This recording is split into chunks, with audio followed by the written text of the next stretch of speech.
Professeur Didier Raoult, sur quel grand principe faut-il s'appuyer pour s'occuper des malades du Covid? Déjà, moi, je souhaite d'abord à tous ceux qui me regardent une bonne année 2021 dans laquelle j'espère que on naviguera dans le calme plus que dans l'année 2020 et dans lequel on n'aura pas tous les jours un drame, dit tous les jours la promesse d'un miracle. Moi, je ne crois pas au drame et je ne crois pas au miracle. La médecine, c'est fait de l'addition de différentes stratégies. Par exemple, les septicémies à staphylocoque doré, elles tuaient peut-être 90% des gens avant les antibiotiques, mais elles tuent encore entre 10 et 15% des gens. Il ne s'est pas passé un miracle qui fait qu'il n'y a plus de mort du tout, puisqu'il y a des phénomènes inflammatoires qui prennent le relais en dépit du fait qu'on a les antibiotiques qui marchent parfaitement sur cette maladie. Donc cette espèce de simplification extrême qui est probablement due à l'usage des télévisions fait que tout est oui ou non. Donc, est-ce que le vaccin protégera 100% des gens ou est-ce qu'il va en tuer des quantités? Est-ce qu'un médicament va marcher dans 100% des cas? Tout ça, c'est des fantasmes non médicaux. D'accord? Donc la médecine, c'est d'abord le soin. Il faut s'occuper des gens, il faut les observer pour voir, y compris il y a beaucoup de phénomènes que l'on découvre par hasard. Énormément d'antibiotiques ont été découverts par hasard, de stratégies thérapeutiques ont été découvertes par hasard, par la qualité de l'observation. Donc je pense que le plus gros problème déjà que l'on a eu dans ce pays, et beaucoup en Europe, c'est la perte de l'habitude d'observer sur une maladie qui est inconnue. Donc on a pris les mesures qui avaient été mises en place par le centre américain pour la grippe, mais ce n'est pas du tout la grippe, c'est une autre maladie. C'est une maladie qu'il fallait prendre le temps d'observer pour voir quels en étaient les symptômes, voir quels en étaient les risques, pour savoir comment on devait la manager. D'accord ?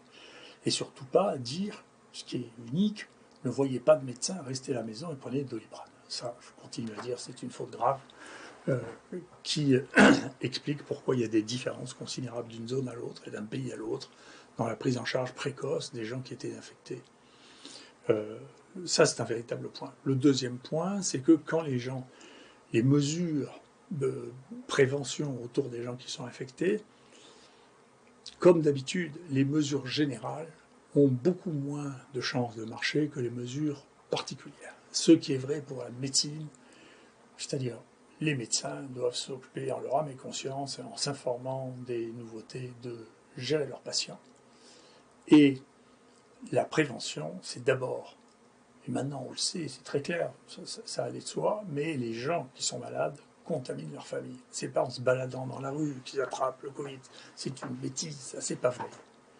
Mais en revanche, de porter un masque à la maison quand on a quelqu'un qui est positif, qui est contagieux, alors ça c'est très important parce qu'on sait que la première forme de toutes les contaminations c'est en famille, et la première forme de toutes les contaminations dans les familles c'est entre conjoints. Donc quand il y a quelqu'un qui est porteur du virus, il ne faut pas dormir dans le même lit que lui, il ne faut pas le faire. Voilà, ça c'est la première chose. Et deuxièmement, il faut porter des masques. Et troisièmement, il faut avoir des bouteilles d'alcool et se passer de l'alcool sur les mains en permanence, ce qui diminuera le risque de transmission intrafamiliale. Donc, premier risque de transmission, c'est pas les restaurants, c'est pas non. Le premier risque de transmission, c'est la famille. Ça, c'est vraiment établi. C'est pas des modèles mathématiques. Moi, je fais pas des choses comme ça. Je suis pas un sorcier. J'observe. Maintenant, il y a plein de travaux qui sont faits. Pas beaucoup en France, mais il y a plein de travaux qui sont faits. Maintenant, on sait que c'est ça le risque. En particulier en Islande, ils ont travaillé de manière merveilleuse sur le plan épidémiologique. Il faut lire leurs travaux, ils sont disponibles. Donc, c'est le premier point. Le masque à la maison quand il y a quelqu'un qui est positif, ou il y a d'autres solutions qui ont été envisagées, l'isolement des gens qui sont Covid plus jusqu'à ce qu'ils ne le soient plus. Donc il y a là le relais, bien sûr, c'est quand on sépare, et maintenant que les tests ont fini pour être développés à un très grand débit, les gens qui sont positifs, on ne peut pas les laisser fonctionner sur le plan social de la même manière que les gens qui sont négatifs. Voilà. Donc ça, c'est une vraie leçon sur le masque. Là, le masque est indispensable. Là, la gestion à l'intérieur de la maison est indispensable. Si on peut, il faut s'isoler dans une chambre et pas en sortir. Quand on en sort, passer de l'alcool sur tous les endroits qu'on a touchés, de manière à éviter que les gens soient contaminés autour de soi, autour de sa propre famille. Donc, je pense que c'est un point très important.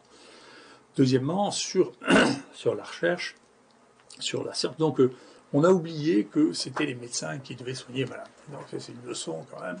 C'était pas la première fois que moi je voyais ça, mais j'ai été très frappé de voir ça. Tout ça, c'est de la médecine, donc c'est des médecins. Et donc, pareil pour la recherche c'est une affaire de pratique. D'accord? La recherche, c'est ceux qui pratiquent la recherche. C'est pas ceux qui ont une opinion sur la recherche. Ça n'est pas les gens qui ont des responsabilités politiques ou élus qui font de la recherche. C'est les gens qui pratiquent la recherche. C'est pas même les gens qui ont pratiqué de la recherche il y a 20 ans. C'est les gens qui pratiquent la recherche, qui connaissent la recherche, parce que ça évolue extrêmement rapidement. Et c'est pas parce qu'on a fait de la recherche sur une maladie qui n'a rien à voir il y a 20 ans de ça, que l'on est capable de s'intéresser à ça. Et donc c'est très embêtant ça, parce que tout le monde maintenant se sent capable de décider de ce qui est bon pour les autres. Ça ressemble, m'excuse, hein, ça ressemble au pire des romans d'avant-guerre, hein, dans lesquels on sait ce qui est bon pour vous, et taisez-vous et obéissez. Mais c'est pas comme ça, la science et la connaissance. Sur une maladie nouvelle, en plus, personne ne sait ce qu'il faut faire au début. Chacun doit tâtonner et avancer. On ne doit pas dire, écoutez, on faisait ça dans la grippe, et puis ensuite, je vous assure, j'ai une baguette magique. Alors une fois, c'est le remdesivir, une fois, c'est la vaccination. Il n'y a pas de baguette magique, il faut travailler. Et c'est très difficile dans ce pays de travailler. Nous, vous voyez, on nous dit depuis des mois, écoutez, il faut absolument que vous fassiez une étude comparative avec l'hydroxychloroquine. Écoutez, nous, les gens qui sont volontaires pour être traités, compte tenu de ce qui est publié dans la littérature, et qui est colossal, on a fait une étude en évaluant, je sais pas, 150 travaux qui ont été menés sur l'hydroxychloroquine, ça sort extrêmement clairement. S'il n'y a pas d'intérêt financier avec Gilead, clairement, l'hydroxychloroquine marche. Mais si on peut aider en comparant des groupes de gens qui ne sont pas convaincus avec des gens qui sont convaincus, on a envoyé 2 CPP, c'est-à-dire d'évaluation par le comité de présélection des personnes sans demander d'argent, qui ont été firés. Dans un des CPP, il n'y a 0 personne qui ait fait de la recherche. Et ils nous ont dit qu'on n'était pas compétent en recherche clinique. Dedans, il y avait 2 professeurs de maladies infectieuses qui demandaient le CPP, et le type a eu le culot de leur dire qu'ils ne savaient pas faire de la recherche clinique. Donc on est devenu un pays de fous. Là, il va falloir revenir sur Terre, c'est-à-dire que quand quelqu'un n'a jamais fait de recherche et qu'il se trouve en face de quelqu'un qui a 200 publications internationales dans le domaine, il faut qu'il enlève son chapeau et qu'il dise « Monsieur, je vous félicite », plutôt que vous dites « Vous ne savez pas faire de la recherche ». Mais vous voyez que cette situation donne un sentiment de pouvoir disproportionné à des gens qui ne savent pas de quoi ils parlent, qui est extrêmement inquiétant. En plus, il y a un arrêté qui est sorti qui dit maintenant, écoutez, le Conseil de l'ordre vous dira ce qu'est l'état de la science, mais c'est déraisonnable. Le Conseil de l'ordre ne sait pas ce qu'est l'état de la science, il ne fait pas la bibliographie tous les jours pour savoir ce qui se passe. Et c'est pas comme ça que ça se passe, la connaissance scientifique. Donc il faut revenir dans ces structures d'autorité à quelque chose qui est beaucoup plus humble et beaucoup plus raisonnable face à la science et face à une maladie nouvelle. Donc et ça, tout ça a manqué beaucoup d'humilité et beaucoup de connaissances. Donc plus les gens sont ignorants maintenant, plus ils ont de certitudes, ce qui est vieux comme le monde. Hein. Les gens qui ont beaucoup de connaissances ont beaucoup d'incertitudes et sont très prudents quant à la prédiction de ce qui va marcher, ce qui ne va pas marcher, ce qui va se passer et ce qui ne va pas se passer. Donc je crois que c'est très important. Ce qui m'amène à dire d'ailleurs que ça m'amuse beaucoup qu'on prétende que je dis ceci ou cela, et donc j'ai décidé de publier le verbatim, c'est mot par mot tout ce que j'ai dit, tout ce sur quoi je me suis prononcé, aidé par Yanis Roussel, qui sera disponible fin janvier, comme ça chacun pourra retrouver. Bien sûr, je ne truque rien, c'est pas mon intérêt. D'autant que tout le monde peut aller regarder si c'est bien ce que j'ai dit sur la vidéo. Donc ça évitera de fantasmer sur les plateaux télé en disant je dis oh là là, il n'y a jamais de rebond, il y a eu de rebond, je vous expliquerai ce que c'est. Raoult est contre la vaccination, tout ça c'est des bêtises, on ne peut pas imaginer quelqu'un qui travaille depuis 40 ans dans les maladies infectieuses dise je suis contre la vaccination, c'est idiot. Donc encore une fois, simplification abusive, travestissement de ce que les gens racontent ne remplace pas la connaissance scientifique et ne remplace pas le soin. D'accord ? Donc, moi, je souhaite que les gens soient aussi bien soignés ailleurs que ce qu'ils le sont à l'IHU, ou quand les gens se présentent et qu'ils ne sont pas directement hospitalisés ou directement en réanimation, la mortalité est de l'ordre de 1 pour 1000 quand ils sont traités ici. Ce qui en fait la mortalité la plus basse de tous les travaux qui sont rapportés, sur lesquels on est en train de travailler. Malheureusement, la prise en charge est parfois encore tardive à cause de ces consignes qui ont été données et qu'il faudra changer. Et la moitié des gens qui rentrent en réanimation pour commencer leur prise en charge. C'est-à-dire que jusqu'à la réanimation, ils n'ont pas eu de prise en charge. Et donc c'est ça le problème de la mortalité. Mais même avec ça, globalement, la perte d'espérance de vie des gens qui sont morts au CHU de Marseille, pas qu'à Liège, au CHU de Marseille, est de 3 ans. C'est-à-dire qu'en moyenne, les gens qui sont morts sont des gens qui avaient une espérance de vie très faible. Et la moyenne de perte d'espérance de vie est de 3 ans sur un travail qu'a fait Stéphanie Gentil ici, qui est très remarquable. Donc voilà ce qu'est l'enjeu. Donc c'est pas dramatique, il faut s'occuper des gens. Et si on s'occupe des gens, ça diminue encore la mortalité, ça diminue la perte d'espérance de vie. On le voit d'ailleurs, il y a des différences considérables en Europe. Je vous conseille encore de voir Euromomo. Vous verrez aussi bien les courbes épidémiologiques. Il y en a qui ont un pic, il y en a qui n'ont pas de pic du tout. Il y en a qui ont 2 pics. Il y a des pays dans lesquels il y a plus de morts cette année que les années précédentes. Il y a des pays dans lesquels, la moitié des pays d'Europe, il n'y a pas de mortalité visible. Donc tout ça n'est pas, il n'y a pas quelque chose de simple qui est l'épidémie Covid-19 qui touche les gens, qui donne un rebond et qui tue de manière effroyable à tous âges. Tout ça n'est pas vrai. Voilà, il faut revenir sur Terre, regarder les données. Et ça ne se règle pas sur un plateau de télévision avec quelqu'un qui vous interrompt et qui croit mieux savoir le métier que vous faites contre toute évidence. Voilà. Donc l'empathique, ce que l'on sait, c'est que le traitement précoce est essentiel. On sait que, y compris nous, ce que l'on met en place, c'est la prise en charge précoce des anosmies, c'est-à-dire les gens qui ont perdu l'odorat. On pense qu'il faut les rééduquer très vite. On a mis un tuto en place, mais bien sûr, on peut aller voir un ORL pour ça. Il faut vite réhabituer le nez à percevoir les odeurs, sinon la partie du cerveau qui s'occupe de ça s'éteint. On le voit physiquement. Et une fois qu'elle est éteinte, je ne sais pas si c'est aussi facile à rallumer que si on empêche qu'elle s'éteigne. En tout cas, nous, c'est ce qu'on pense pratiquement avec nos amis ORL. Je sais qu'il y a une très bonne équipe de jeunes ORL là, qui est en train d'évaluer ça, cette rééducation, contre la corticothérapie, la cortisone intranasale, qui aussi là, ne présente pas de danger, contre la cortisone par voie générale. Moi, je trouve que la cortisone par voie nasale et la rééducation ne cause aucun risque. Et donc, je pense qu'il faut le faire et le faire très précocement parce qu'il y a entre 10 et 20% des gens qui, 6 mois après, ont encore des troubles pour percevoir les odeurs et que c'est extrêmement gênant en réalité dans la vie. Donc, c'est bien de le faire très tôt. Les autres problèmes, c'est de détecter vite le fait qu'on n'a pas assez d'oxygène dans le sang et les gens ne le perçoivent pas, donc il faut le mesurer avec ces petits appareils qu'on a été les premiers à recommander. Je suis content qu'on les utilise beaucoup. Il faut vérifier s'il n'y a pas de trouble de la coagulation, en particulier si, en mesurant l'inflammation, quand il y a l'inflammation rapidement, il faut, donner des anticoagulants et deuxièmement, éventuellement, donner des corticoïdes à faible dose associés au traitement antiviral. Pour le traitement, on le fait, honnêtement, j'espère que 2021 sera beaucoup plus calme parce que le fait qu'il n'y ait plus de Big Pharma pour vendre de médicaments dans cette maladie va permettre de revenir sur Terre et de tester les médicaments qui sont déjà à notre disposition et qui ne sont pas toxiques.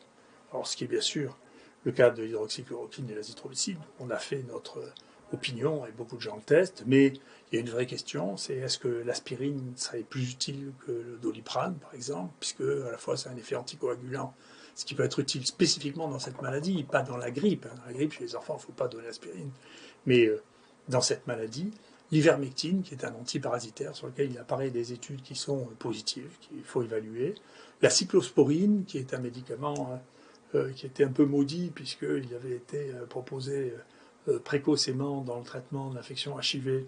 Et ensuite, les études qui ont été faites ont été paradoxales avant de comprendre comment ça marchait. C'est-à-dire que ça ne marche qu'au début de l'infection HIV, et plus du tout après. Et donc, il y a une place que ça a retrouvé, et ça a un effet aussi significatif sur Covid-19, avec quelques éléments préliminaires qui montrent que ça pourrait être testé. La question du zinc se pose, celle de la doxycycline aussi, qui est un antibiotique qui marche in vitro, et pour lequel il y a quelques données qui ont été préliminaires qui ont été publiées. Donc tous ces médicaments qui ne coûtent rien doivent pouvoir être évalués. C'est pas nous qui le ferons, ça sera les autres. Les Brésiliens font ça, les Pakistanais font ça, les Iraniens font ça. Il semble que l'Europe ne veuille que tester les molécules nouvelles et qui rapportent de l'argent. Mais globalement, il y a tout un panel de drogues qui peuvent être utilisées, qui ne le sont pas pour l'instant et qui vont l'être parce qu'il y a des pays dont l'objectif initial est plus de soigner les malades que de mettre au point des nouvelles molécules d'un prix extrême. Donc la sortie des partenaires avec de nouvelles molécules va rendre un service important dans l'évaluation thérapeutique. J'espère que ça permettra de revenir, plutôt que de tomber dans le désespoir de « il n'y a plus rien », sauf maintenant le vaccin qui va devenir, puisque de toute manière, il n'y a rien à faire, il n'y a plus le vaccin. Ensuite, dans cette maladie, une fois qu'on les a traités, le problème compliqué, c'est la suivi des patients qui ont fait un Covid.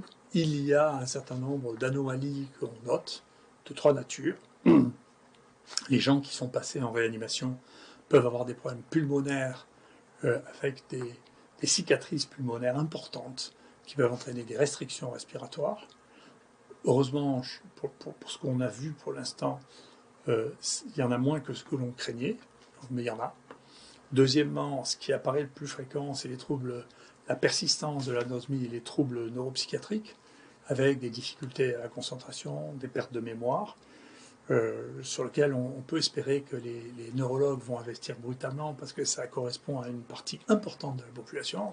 Moi, je souhaite que l'IHU de la Pitié se précipite sur ce sujet. Si on peut le faire ensemble, on le fera très volontiers. Et puis ensuite, ce qui nous étonne plus, c'est les fixations sur l'aorte, ce qu'on voit sur le PET scanner, qui ressemble un peu à ce qu'on voyait dans les aortites syphilitiques, et donc qui vont nécessiter un suivi pour voir si ça rentre dans l'ordre ou si ça se termine par une dégradation et la création d'anévrismes thoraciques. Donc ça, c'est un point, ce sont des points nouveaux que nous, on découvre encore une fois. Moi, je crois au travail, je crois qu'il faut examiner les gens, il faut avoir une équipe pour le faire. Quand il y a quelque chose de spécifique, il faut demander aux spécialistes de travailler avec nous. On ne peut pas déclarer qu'on connaît la maladie d'un bureau sans voir les malades au jour le jour. Et on découvre tous les jours des choses nouvelles. C'est le principe même de la médecine. Donc la médecine, ça se fait au lit du malade et avec les malades. Voilà. Et donc, là aussi, je souhaite que l'ordre des médecins, qui nous représente nous, c'est-à-dire il doit régler les problèmes de conflit entre les médecins, qui est la base de la déontologie. Il doit bien entendu éviter la sorcellerie, c'est justement pour ça qu'on est. Mais de là, moi qui ai inventé une dizaine de traitements qui sont utilisés par tout le monde, dans le monde, de me traiter de charlatan sur les thérapeutiques, je pense que les gens qui disent ça ne sont pas qualifiés pour me qualifier. Donc c'est pas raisonnable. Voilà.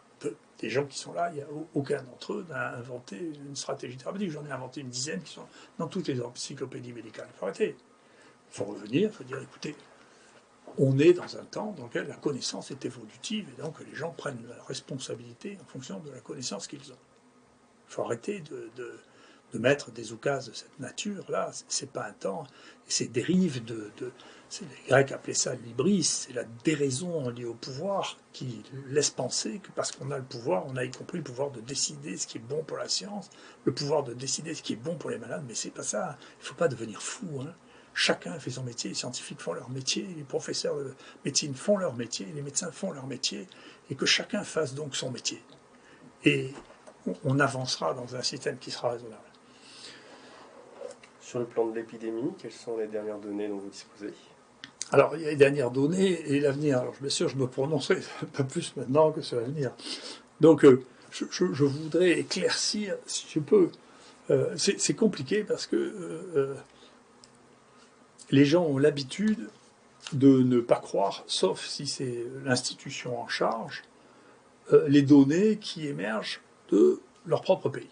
Moi, j'ai une grosse expérience de ça avec le Zika, parce que c'est un de mes anciens élèves qui a découvert le rôle pathologique du Zika en Polynésie française. Et il était en Polynésie française, c'est là que c'est arrivé. J'ai 80% de la population de Polynésie qui a fini par être infectée. Il a montré que c'était une maladie pathogène. C'est le chercheur le plus connu, il s'appelle Didier Musso, vous pouvez regarder, le chercheur le plus connu de Zika. Quand il a présenté ça en France, moi j'ai tout de suite demandé de me faire un éditorial pour le journal dont j'étais rédacteur en chef à l'époque, et toutes nos institutions de santé publique s'en sont foutues. À considérer, en dépit du fait que la Polynésie française, c'est la Polynésie française, c'est lié à nous. Donc il a dû prendre des décisions tout seul, il était directeur de l'Institut de recherche de Polynésie, il est devenu le plus connu du monde, il n'y a pas eu de stratégie qui a été mise en place dans les territoires, les domaines d'outre-mer, et c'est seulement quand il y a eu des cas au Brésil, 2 ans plus tard, que les Américains sont fait infecter là-bas, que le Center for Disease Control, le centre américain, a attiré l'attention sur le Zika, que la France s'est préoccupée de ce qui se passait pour le Zika. Et c'était les mêmes que maintenant avec Reacting de l'INSERM. C'est les mêmes. Ils ne croyaient pas ce que disait notre collègue qui avait fait tout son cursus à Marseille, qui avait les souches, qui avait les cas. Alors, une fois que ça a été reconnu, on a vu les gens, les épidémiologistes de Pasteur sont allés à Tahiti pour dire quelles étaient les autres conséquences. Très bien. Ça veut dire que pendant 2 ans, il est resté seul, pour la France, pas pour le reste du monde, pour la France, à parler d'une maladie qui avait été découverte dans un territoire français. Donc c'est un problème. Moi, quand j'ai dit dès juillet, écoutez, c'est pas... Les gens pensaient, parce que les gens pensent que j'ai besoin d'être de mauvaise foi. Vous savez, pour reconnaître que je suis trompé, j'ai pas l'état d'âme. Hein. Mais quand, en juillet, je suis revenu en juillet pour faire séquencer les génomes de ce que nous voyions, parce que nous voyions apparaître une nouvelle épidémie, ce qui me surprenait. Je n'ai pas l'habitude de voir des épidémies avec rebond. Je n'ai pas d'exemple de ça. Et donc je suis très surpris. Quand il se passe un truc comme ça, généralement, c'est un mutant. D'accord ? Donc je suis revenu pour ça. Et vous voyez, ici, vous avez la couleur des mutants de la première épidémie et ici la couleur des mutants de la deuxième épidémie. C'est très différent, c'est pas les mêmes. Donc on a pu maintenant tracer, on a envoyé le papier, on a pu tracer l'origine du début de cette épidémie qui vient d'Afrique du Nord, vient d'Afrique, hein, elle a commencé en Afrique subsaharienne. On a vraiment la séquence avec les génomes, et puis ensuite au Maghreb, et puis ensuite à Marseille. Et elle n'a duré que jusqu'en juillet, et elle n'a pas diffusé hors de cette zone-là. C'est pas ça a donné des formes très peu graves et qui n'ont pas diffusé au-delà de cette zone-là. Mais on ne sait pas pourquoi. Ce mutant, c'était bien un mutant ou un variant, mais il était suffisamment différent pour qu'on l'identifie. Et deuxièmement, il n'avait pas de vitalité. Et puis on a eu, à la fin de ça, et qui a commencé vraiment à flamber à partir de septembre, un autre variant qu'on appelle le 4, qui est celui qui a causé, vous voyez en bleu, là, qui est celui qui a causé toute l'épidémie jusqu'à maintenant et qui continue à sévir maintenant, qui cause encore 50% des cas qu'on voit actuellement. D'accord ? Et il est extrêmement différent de tous les autres, extrêmement loin. On ne sait pas quelle est son origine, on ne sait pas comment un virus a pu apparaître la première fois avec autant de mutations différentes. Normalement, on voit des stades progressifs. Soit c'est dû, c'est possible, au fait qu'il y ait des mutations dans les gènes réparateurs de ce virus, et donc les mutations sont accumulées, soit c'est parce qu'il a eu une période qui est complètement aveugle, où il s'est multiplié dans autre chose que l'homme, et il est possible que ce soit un de ces virus qui s'est multiplié dans les élevages de visons. C'est possible. Parce que les premiers génomes que l'on a, qui ont été faits ici, dans le sud de la France, en Occitanie, chez nous et en Occitanie, pour les 4 premiers ou les 5 premiers. Le 6e, c'était au Danemark. Et le plus grand nombre de génomes que l'on a de ce génotype vient du Danemark, qui est un des endroits au monde où il y a le plus de visons. Ils ont déjà exterminé la moitié de leurs visons d'élevage. Donc, c'est pas impossible. En particulier, on a l'impression qu'il y a une mutation à la base qui est commune avec le vison. Il y a d'autres hypothèses. Mais en tout cas, il s'est passé quelque chose avec un nouveau mutant. Tant qu'il n'y a que moi qui disais ça, non, parce que personne d'autre ne faisait de génome en France, les gens ne font pas assez de génome. Mais quand les Anglais ont dit, regardez, si nous on a un génotype avec une maladie, tout le monde dit, ah c'est vrai, d'un coup les gens disent, mais nous alors finalement c'est pas vrai ce qu'ils disaient à Marseille, qu'eux aussi ils avaient un génotype sûr, c'est vrai, et il est dans toute l'Europe ce génotype. Hein. Donc c'est une autre épidémie, c'est autre chose, c'est pas un modèle, c'est pour ça que vous ne pouvez pas faire de modèle épidémique. C'est une autre maladie. Chaque maladie a son propre génie. Ces virus mutent beaucoup. On avait l'impression que ces grands coronavirus mutaient moins parce qu'ils ont ce système de réparation. Le système de réparation marche moins. Ils se remettent à muter beaucoup et vous allez avoir des mutants sans arrêt. Alors, qu'est-ce que ça veut dire, le fait qu'il y ait des mutants ? Eh bien, vous avez une deuxième maladie qui sévit là. Et vous voyez, qui a ni la même ampleur, ni la même mortalité, ni la même durée dans le temps. Elle a duré beaucoup plus dans le temps, elle était moins souvent mortelle, mais à la fin il y a plus de morts parce qu'elle a duré tellement plus longtemps qu'elle a touché beaucoup plus de gens. On estime, nous, à Vulnay, qu'il y a peut-être eu 8% de gens à Marseille qui ont été infectés au cours de la première épidémie, et peut-être 25% jusqu'à présent, avec la deuxième épidémie. Donc, 3 fois plus fréquente.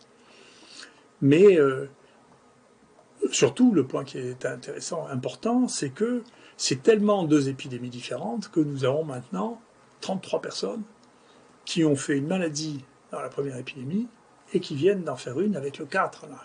Donc ils ont rejoué une deuxième fois avec l'épidémie. Donc, ça veut dire que ce n'est pas la même maladie.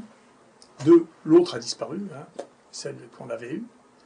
2, la première épidémie ne paraît pas entraîner une immunité totalement protectrice vis-à-vis de ce nouveau génotype, ce qui est quand même une question embêtante.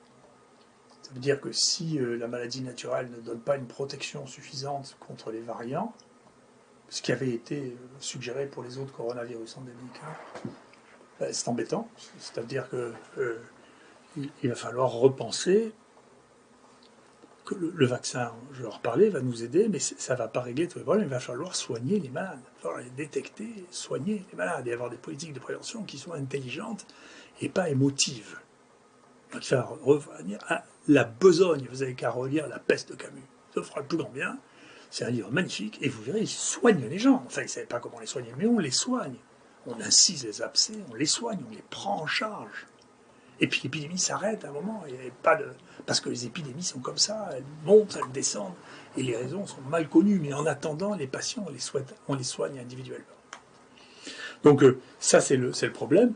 Nul n'est prophète en son pays, ça je le sais bien. Mais enfin là, je pense que vraiment l'État s'est rendu compte qu'il y avait un déficit profond de séquences génomiques, parce qu'ils se sont rendus compte qu'ils en faisaient 10 fois moins que les Anglais. Et comme c'est ça le critère, c'est... finalement, nous, peut-être qu'on a fait des bêtises, mais les autres le font aussi. Si les autres le font aussi, c'est pas très grave. On est même plus sûr que c'est une bêtise. Mais si les autres le font pas, là, on comprend que il se passe quelque chose. Alors, si vous voyez le nombre de séquences qu'on a en France à côté du nombre de séquences qu'il y a en Angleterre, le nombre de séquences qu'il y a au Danemark, ou le nombre de séquences, c'est gênant. Donc il faut faire des séquences. Je pense qu'au plus haut niveau, les gens sont maintenant lucides sur le fait qu'il y a un fantastique retard sur le génome. Là, encore une fois, c'est parce que je pense que le conseil scientifique manque de science. Donc on a manqué de médecine, on a manqué de science. La science, c'est ça. C'est qu'on surveille, on n'a pas d'opinion sur une maladie qu'on ne connaît pas, on surveille, on travaille, on fait tous les jours, on multiplie les génomes. Et si les autres s'étaient mis à multiplier les génomes, et s'il y avait une analyse quotidienne des génomes, on ne ferait pas dire à nos responsables des bêtises, les mutants ça n'existe pas, il n'y en a pas, pour après se rendre compte qu'en réalité depuis juillet, on est en plein dans une nouvelle maladie avec des nouveaux variants. Mais maintenant on le sait, ça va. Il faut arriver maintenant à tenir compte des leçons et arrêter de prétendre connaître ce qui va se passer avant même d'avoir des données qu'on puisse regarder. Et après c'est le travail de la télévision, elle n'est pas là pour porter la vérité. Mais enfin, vous avez des gens qui viennent là s'exprimer en donnant les opinions sur le génome, sur le truc, ils ne savent même pas ce que c'est. Je ne sais même pas s'ils connaissent la structure du génome des choses. Je leur propose de regarder, d'ailleurs, il y a une très bonne vidéo faite par Isabelle Imbert pour vous expliquer tout ce qu'est le génome des coronavirus, de comment ça mute, de comment ça se passe, et du coup, vous pourrez en parler, c'est intéressant. Voilà, donc je pense que c'est un point extrêmement important. Tous ces éléments sont des éléments très importants. Et nous, pendant tout ce temps, on n'a fait que travailler. Alors, on va faire ce livre qui s'appellera Les carnets de guerre de Covid-19 pour mettre vraiment, mot par mot, tout ce que nous avons dit, qui évitera de délirer ou de couper les morceaux ou de les réarranger comme des gens sont devenus spécialistes. Et puis, il faut bien reconnaître qu'en termes de production scientifique, qu'est-ce qui, moi, m'intéresse? Ce qui se dit sur le plateau de télévision, c'est pas ma vie.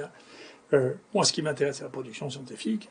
En clair, l'IHU est le premier en France, et c'est le premier en dehors de Chine.